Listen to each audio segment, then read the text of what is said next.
After Ocie Pope graduated from high school in Cairo, Georgia, she knew she wanted to become a nurse.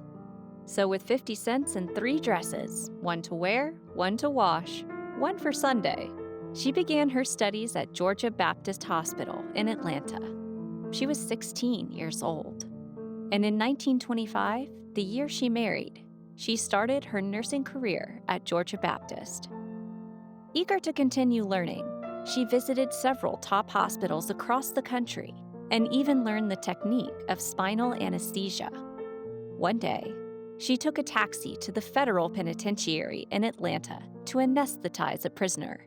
She was probably the first person to put gangster Al Capone to sleep.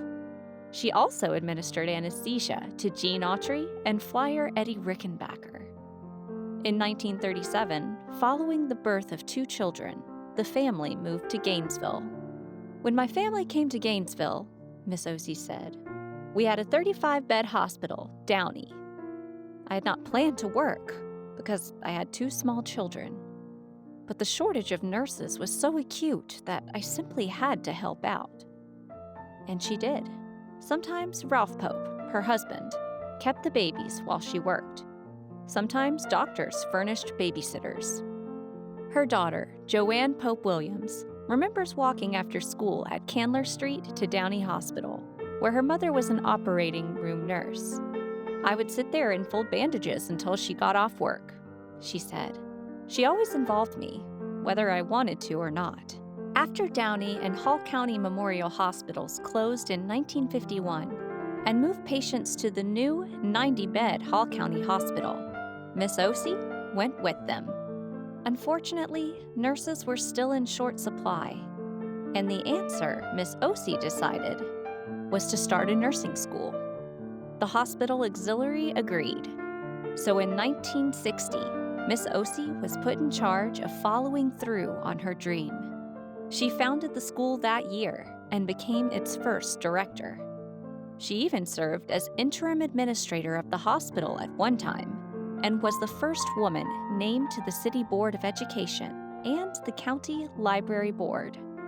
The first student she recruited for the nursing school was Sonia Wood Hancock, who lived in Hiawassee. She was a lifeboat for all 10 of us in that first nursing class, Sonia said.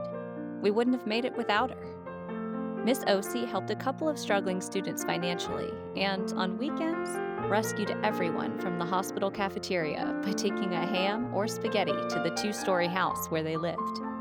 Miss Ocie was a good fundraiser, and it didn't hurt that she was friends with the personal nurse for Robert Wood Johnson of Johnson & Johnson, who gave generously to the school.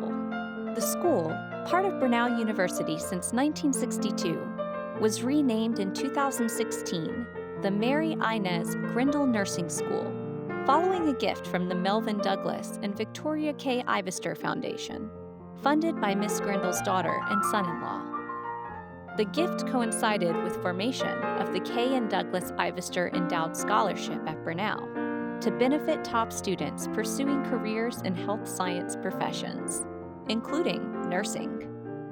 The nursing school has come a long way since its birth, but it was Mary Ocie Rich Pope who had the original dream.